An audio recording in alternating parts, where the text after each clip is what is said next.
Assalamualaikum warahmatullahi wabarakatuh. Perkenalkan, nama saya Santi, NPM 2040401141, lokal D7 Manajemen Universitas Borneo Tarakan.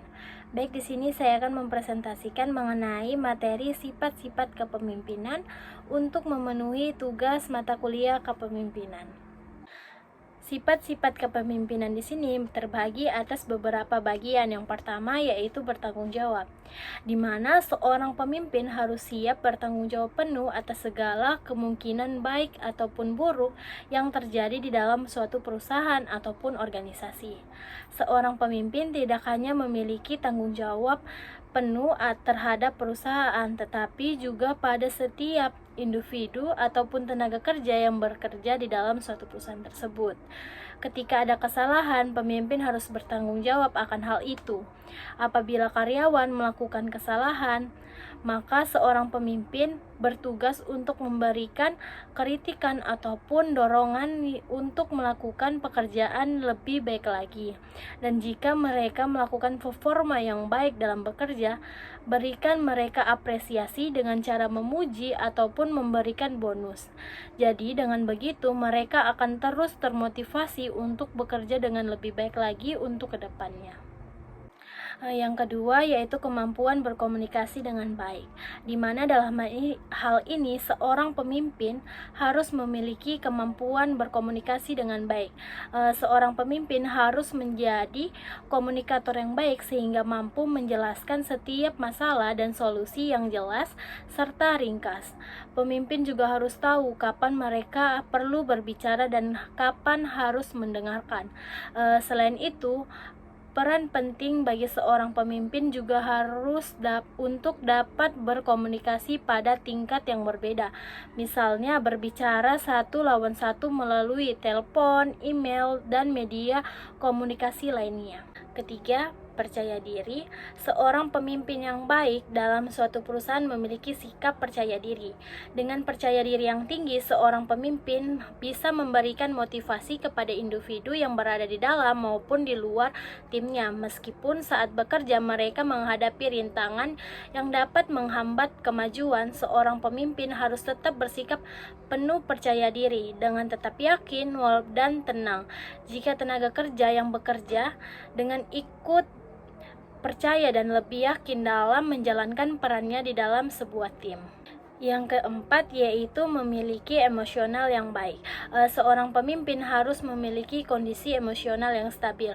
Jika sampai mengikuti ego di dalam diri yang pada akhirnya menyebabkan kekacauan pada tim maupun kinerja perusahaan secara keseluruhan. Emosi yang stabil berarti pemimpin dapat menjalankan kontrol dan regulasi yang baik atas perilaku mereka sendiri dan mampu menoleransi frustasi ataupun stres. Selain itu, pemimpin juga mampu mengatasi perubahan dalam lingkungan kerjanya tanpa reaksi emosional yang intens. Yang kelima, berani mengambil resiko. Seorang pemimpin usaha yang berhasil harus berani mengambil resiko dalam sebuah keputusan. Setiap proses usaha tidak akan berjalan mulus atau sesuai dengan keinginan kita, jika akan selalu ada resiko yang menyertainya. Seorang pemimpin harus cermat dalam memilih kapan untuk harus mengambil resiko tersebut dan mengetahui kapan harus mengambil pendekatan yang aman, agar keputusan dalam mengambil resiko yang dilakukan tidak salah langkah dan harus selalu menilai situasi dan kondisi secara rinci. Yang keenam, empati. Seorang pemimpin harus memiliki rasa empati. Empati merupakan sebuah kemampuan untuk merasakan kondisi emosional seseorang. Empati berkorelasi dengan kinerja pekerjaan dan merupakan bagian penting dari kecerdasan emosional sekaligus efektivitas kepemimpinan. Seorang pemimpin yang empati akan lebih memahami karyawannya sehingga memiliki sudut pandang baru saat hendak melakukan keputusan. Yang ketujuh, bersikap positif. Sikap positif sangat dibutuhkan oleh seorang pemimpin dalam menjalankan suatu usaha. Dengan sikap positif seperti percaya diri dan optimis, pemimpin akan lebih mungkin untuk memotivasi karyawannya. Jika tenaga kerja yang bekerja di perusahaan kamu memiliki keyakinan dalam melakukan pekerjaan sebaik mungkin sehingga dapat mencapai tujuan yang diinginkan.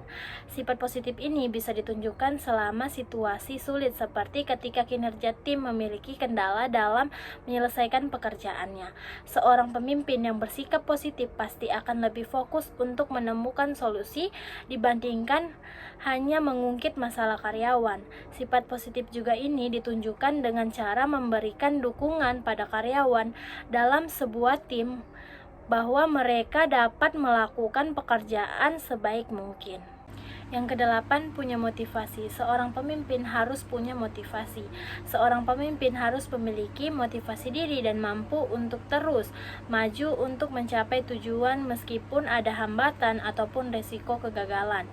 Pemimpin yang memiliki motivasi juga bisa cenderung berusaha bekerja keras dan untuk melampaui harapan, bukan hanya sekedar mencapai tujuan. Yang kesembilan yaitu kemampuan mengordinasi orang lain.